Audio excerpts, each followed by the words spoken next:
നമസ്കാരം. ശ്രീഭദ്ര ജ്യോതിഷാലയത്തിലേക്ക് ഏവർക്കും സ്വാഗതം. നൂറ്റാണ്ടുകൾ പഴക്കമുള്ള ജ്യോതിഷ കുടുംബാംഗം, വസ്തുനഷ്ടവും കൃത്യവുമായ ഫലപ്രവചനം, നിങ്ങളുടെ മനോദുഃഖങ്ങളും കഷ്ടതകളും ജ്യോതിഷത്തിലൂടെ മനസ്സിലാക്കി പരിഹാരം നിർദ്ദേശിക്കുന്നു. ജ്യോതിഷ സംബന്ധമായ കൂടുതൽ വിവരങ്ങൾക്ക് താഴെ കാണുന്ന വാട്സ്ആപ്പ് നമ്പറിൽ ബന്ധപ്പെടുക. ഓൺലൈൻ സർവീസ് ലഭ്യമാണ്. നമ്മുടെ ചാനൽ സബ്സ്ക്രൈബ് ചെയ്യുക, പേജ് ഫോളോ ചെയ്യുക. നമസ്കാരം. ശ്രീഭദ്ര ജ്യോതിഷാലയത്തിന്റെ പുതിയൊരു എപ്പിസോഡിലേക്ക് എല്ലാ നല്ലവരായിട്ടുള്ള ജ്യോതിഷപ്രേമികൾക്കും വീണ്ടും സ്വാഗതം. നമ്മളിപ്പോൾ ചർച്ച ചെയ്തുകൊണ്ടിരിക്കുന്ന വിഷയം വ്യാഴമാറ്റമാണ്. വ്യാഴം ഈ വരുന്ന മേടമാസം 31-ാം തീയതി, മെയ് മാസം 14-ാം തീയതി ഇടവൻ രാശിയിൽ നിന്ന് മിഥുനൻ രാശിയിലേക്ക് ഗോചരം ചെയ്യുകയാണ്. അപ്പോൾ അങ്ങനെ വ്യാഴമാറ്റം കൊണ്ട് ഓരോ നക്ഷത്രക്കാർക്കുണ്ടാകുന്ന ഗുണവും ദോഷവും നമ്മൾ ഇപ്പോൾ ചർച്ച ചെയ്യുകയാണ്.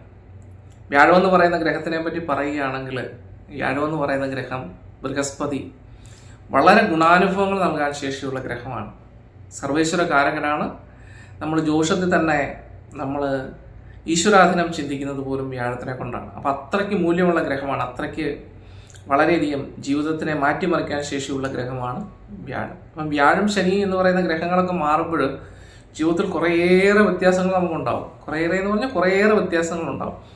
അപ്പോൾ അതുകൊണ്ട് തന്നെ ഓൾറെഡി ശനി മാറിക്കഴിഞ്ഞു, ഇനിയിപ്പം വ്യാഴം കൂടാണ് മാറാനുള്ളത്.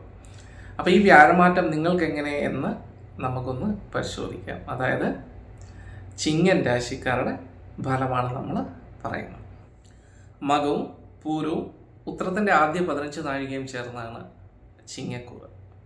മകവും പൂരവും ഉത്രത്തിക്കാലം ചിങ്ങക്കൂറ്. അപ്പോൾ ഈ ചിങ്ങക്കൂറുകാർക്ക് ഇപ്പോഴെന്താണ് ഇനിയും വരാൻ പോകുന്നത്? 11-ലെ വ്യാഴമാണ്. 11-ലെ വ്യാഴം എന്ന് പറഞ്ഞാൽ ചില്ലറ കാര്യമല്ല, ഭയങ്കര അത്യുന്നതിയിൽ എത്തിക്കാൻ ശേഷിയാണ് 11-ലെ വ്യാഴം എന്ന് പറയുന്നത്. നമുക്കൊരു സിനിമ തന്നെ ഉണ്ടെന്ന് തോന്നുന്നു അല്ലേ, 11-ലെ വ്യാഴം എന്നൊക്കെ പറഞ്ഞിട്ട്.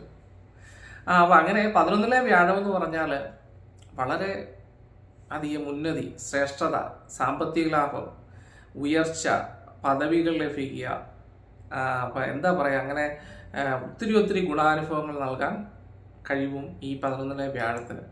അപ്പം ഞാൻ പറഞ്ഞു വ്യാഴം സർവേശ്വര കാരകനാണെന്ന് പറഞ്ഞല്ലേ. അപ്പോൾ വ്യാഴം, പിന്നെ ഞാൻ വേറൊരു കാര്യം നിങ്ങളോട് പ്രത്യേകം ഈ ഒരു സന്ദർഭത്തിൽ ഓർമ്മിപ്പിക്കുകയാണ്. നമ്മൾ ഈ വ്യാഴമാറ്റമൊക്കെ പറഞ്ഞ് അത്യുന്നതിയൊക്കെ പറഞ്ഞു പോയി, നാളെ ഒന്നും ലഭിച്ചില്ലേ പറയാ, മറ്റവൻ വന്ന് പറഞ്ഞിട്ട് പോയിട്ട് ഒരു ഗുണം ഉണ്ടായില്ല, വെറുതെ ഇരുന്ന് പറയാമെന്ന് പറയാം അല്ലേ. അപ്പോൾ അതിനുള്ളൊരു കാര്യം കൂടെ ഞാൻ പറയാം. എന്നാണെന്ന് ചോദിച്ചാൽ ഈ ഒരു ഇപ്പം പറഞ്ഞുകൊണ്ടിരിക്കുന്ന ഒരു പൊതുഫലമാണ്. പൊതുഫലം എന്ന് പറഞ്ഞാൽ ഇപ്പം നമുക്കറിയാം, ഈ ഒരു ചിങ്ങക്കൂറിൽപ്പെട്ട ലക്ഷാഭിലക്ഷം ജനങ്ങളുണ്ട്, അല്ലെങ്കിൽ കോടിക്കണക്കിന്, കോടിയില്ലെങ്കിൽ ലക്ഷോപലക്ഷം കണക്കിന് കാണും ഇന്ത്യ മഹാരാജ്യത്തും പുറത്തുമായിട്ട് അല്ലേ. അപ്പം അങ്ങനെയുള്ള എല്ലാവർക്കും ഒരേപോലെ ഈ പറയുന്ന ഗുണാനുഭവങ്ങൾ ലഭിക്കുമോ? അപ്പോൾ ഒരേ നക്ഷത്രക്കാർക്ക് എല്ലാവർക്കും ഒരേപോലെ ഗുണാനുഭവങ്ങളാണോ ലഭിക്കുന്നത്? ഇപ്പം ഞാൻ പറയുന്ന ഇപ്പം ഭരണി അല്ലെങ്കിൽ പിന്നെ കാർത്തിക, ഈ നക്ഷത്രക്കാരെന്ന് പറയുക, അല്ല ഏതെങ്കിലും നക്ഷത്രം വിചാരിക്കുക, അങ്ങനെ ഒരു 10 പേരെ എടുത്താൽ 10 പേർക്ക് ഒരേ സ്വഭാവമായിരിക്കുമോ? ഒരുത്തൻ പിച്ചക്കാരനാണ്, മറ്റവൻ കോടീശ്വരനായിരിക്കും അല്ലേ. ഒരുത്തന് ഇടത്തരക്കാരനാണെങ്കിൽ മറ്റൊരുവൻ അതിനും താഴെയായിരിക്കും, അല്ല മറ്റവൻ അത്യുന്നതിയിലായിരിക്കും നിൽക്കുന്നത്. ജോലി സംബന്ധമായിട്ടുള്ള മേഖലയിൽ വിഭിന്ന സ്വഭാവങ്ങളോടുകൂടിയായിരിക്കും അല്ലേ. അപ്പോൾ ഒരേ നക്ഷത്രക്കാർക്ക് എല്ലാവർക്കും ഒരേ സ്വഭാവം, ഒരേ രീതിയിലുമുള്ള കാര്യങ്ങളല്ല ഉണ്ടാവുന്നത്. നമ്മൾ ആദ്യം മനസ്സിലാക്കണം. നാളുകളെ പറ്റി ഒരു പൊതുഫലം പലപ്പോഴും പറയണ്ട, പറഞ്ഞ നാളുകാർ, കാർത്തിക നാളെ, രോഹിണി നാളുകാർക്ക് ഇങ്ങനെ കാര്യങ്ങളൊക്കെ ഉണ്ടാകുന്നത്, അതൊക്കെ കോമൺ ആയിട്ടുള്ള ഒരു എഫക്റ്റാണ്. 100 പേരെടുത്താൽ ഒരു പക്ഷേ 2 പേർക്കായിരിക്കും ആ ഒരു സെയിം അവസ്ഥ ഉണ്ടാവുന്നത്. അപ്പോൾ അതുകൊണ്ട് തന്നെ ഇതെല്ലാം ബേസ് ചെയ്തിരിക്കുന്നത് നമ്മുടെ ജന്മലഗ്നത്തെയും ഗ്രഹങ്ങൾ, ആ ജാതകത്തിൽ ഗ്രഹങ്ങളുടെ സ്ഥിതിയെയും അടിസ്ഥാനപ്പെടുത്തിയാണ്. അത് എങ്ങനെയാണോ അതിനനുസരിച്ചാണ് നമ്മുടെ ജീവിതം മുന്നോട്ട് പോകുന്നത്. അപ്പോൾ ഇപ്പോൾ നമുക്ക് വ്യാഴം 11-ലാണ് വരുന്നതെന്ന് പറഞ്ഞല്ലേ. അപ്പോൾ 11-ൽ വരുന്ന വ്യാഴം നിങ്ങളുടെ ഗ്രഹനിലയിൽ, ആ വ്യാഴത്തിൻ്റെ ഉദാഹരണം വ്യാഴദശാകാലമാണെന്നുള്ളതുകൊണ്ടിരിക്കുന്നത് തന്നെ വയ്ക്കുക. ആ വ്യാഴം നിൽക്കുന്നത് കർമ്മസ്ഥാനത്താണ്, അല്ലെങ്കിൽ ആ വ്യാഴം നിൽക്കുന്ന 9-ലാണ്, അല്ലെങ്കിൽ ആ വ്യാഴം നിൽക്കുന്ന 11-ലാണെന്ന് വയ്ക്കുക, അല്ലെ 2-ലാണെന്ന് വയ്ക്കുക. ഇങ്ങനെയൊക്കെ ആണെങ്കിൽ ഈ ഒരു നിൽക്കുന്നത് 2-ലാണ്, മറ്റുള്ള ശുഭഗ്രഹത്തിൻ്റെ യോഗത്തോടു കൂടിയാണ് നിൽക്കുന്നതെന്ന് വയ്ക്കുക. നല്ല ഗ്രഹങ്ങളുടെ ദൃഷ്ടിയോടുകൂടി, വ്യാഴമാണ് ഏറ്റവും പവർഫുൾ എങ്കിൽ പോലും മറ്റുള്ള ശുഭഗ്രഹങ്ങളുടെ ദൃഷ്ടിയോടുകൂടി നിൽക്കുകയാണെന്ന് വയ്ക്കുക. അപ്പം ഇങ്ങനെയൊക്കെ ഈ ഒരു ഒറ്റ ഇതിൽ നിൽക്കുകയാണെങ്കിൽ തീർച്ചയായിട്ടും ഈ പറയുന്ന എല്ലാ ഗുണാനുഭവങ്ങളും നിങ്ങൾക്ക് ലഭിക്കും, ഉറപ്പാണ്.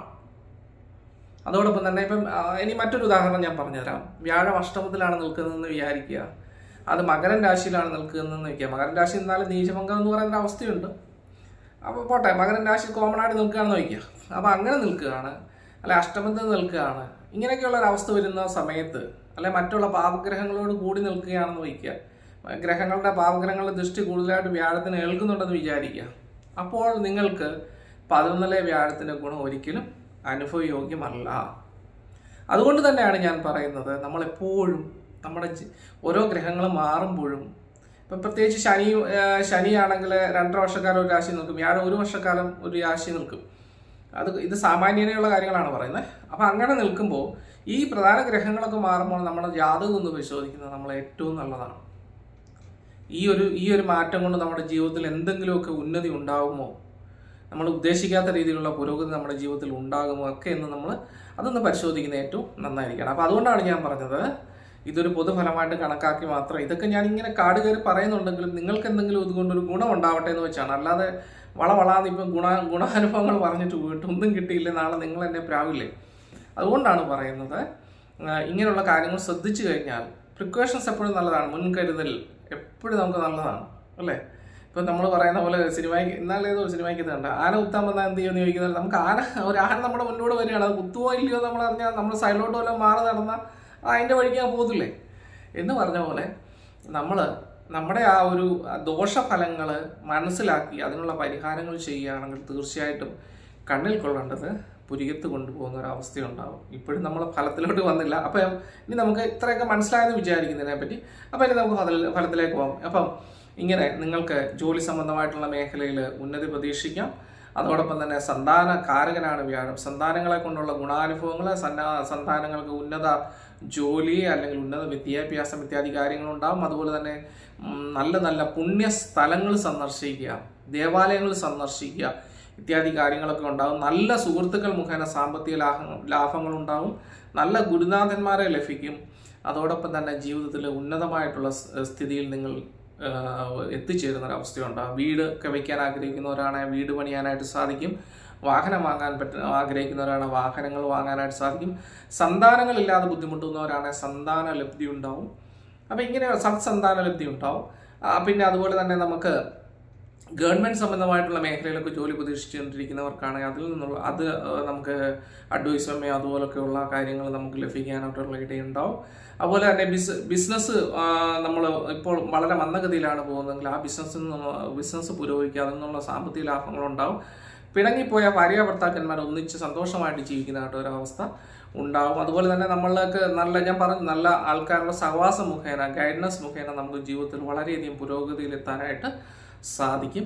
അതുപോലെ തന്നെ വിദേശ രാജ്യങ്ങളിലൊക്കെ പോയി പഠിക്കുന്നതിനും വിദേശ രാജ്യങ്ങൾക്ക് ജോലി സമ്പാദിക്കുന്നതിനും ഒക്കെ തന്നെ ഒരു നല്ല കാലമാണ് നിങ്ങൾക്ക് ഉണ്ടാകുന്നത്. അപ്പോൾ പൊതുവിൽ എല്ലാം കൊണ്ടും 11 വ്യാഴം എന്ന് പറഞ്ഞാൽ ഗുണപ്രദമായിട്ടൊരവസ്ഥയാണ് താങ്കൾക്കും കുടുംബത്തിനും ഉണ്ടാകുന്നതെന്ന് ഉറച്ചു വിശ്വസിക്കുക. പിന്നെ ഈ പറഞ്ഞ കാര്യങ്ങളോട് ഫോളോ ചെയ്തു പോവുക. നിങ്ങളൊരു ജ്യോതിഷനെ കണ്ട് നിങ്ങളുടെ ഗ്രഹനിലയും കാര്യങ്ങളൊക്കെ പരിശോധിച്ച് അത് ഉറപ്പ് വരുത്തുക. അപ്പോൾ ഈ പരിഹാരങ്ങളോട് ചെയ്തുകൊള്ളുക. വ്യാഴപ്രതീനമായിട്ടുള്ള കർമ്മത്തിന് കൃഷ്ണൻ അമ്പലത്തിൽ വിഷ്ണു ക്ഷേത്രത്തിൽ വ്യാഴാഴ്ച ദിവസം കുളിച്ചു കൊടുത്ത് തുളസിമാല അർച്ചന, പാൽപ്പായസം ഇത്യാദി വഴിപാടുകൾ നടത്തണം. പിന്നെ ശനിയുടെ ദോഷങ്ങൾ മാറുന്നതിന് വേണ്ടി ശനീശ്വരനെ ഭജിക്കുക. ശനിയാഴ്ച ദിവസം ശാസ്താവിൻ്റെ ക്ഷേത്രത്തിൽ പിന്നെ അർച്ചന, അതുപോലെ തന്നെ വിളക്ക് ഇത്യാദി വഴിപാടുകൾ നടത്തുക. പിന്നെ അതുപോലെ ഞാൻ പറഞ്ഞല്ലോ കൃഷ്ണന് വഴിപാട് നടത്തണം. സർവ്വവിഘ്നോപശാന്തിക്കായിട്ട് നിങ്ങളുടെ അടുത്തുള്ള ക്ഷേത്രത്തിൽ ഗണപതി ഹോമം നടത്തണം. ദേവീക്ഷേത്രത്തിൽ കടുംപായസം, മുടയാട മുതലായ വഴിപാടുകളൂടെ നടത്തിക്കോളുക. അപ്പോൾ എന്താണെങ്കിലും നിങ്ങൾക്ക് വളരെ പുരോഗതിയാണ് ലഭിക്കുന്നതെന്ന് ഞാൻ വിചാരിക്കുന്നു. അതുപോലെ തന്നെ നിങ്ങൾക്ക് നല്ല നല്ല ഗുണാനുഭവങ്ങൾ ഉണ്ടാകട്ടെ എന്ന് പ്രാർത്ഥിച്ചുകൊണ്ട് എപ്പിസോഡ് വൈൻഡപ്പ് ചെയ്യുന്നു. നന്ദി, നമസ്കാരം.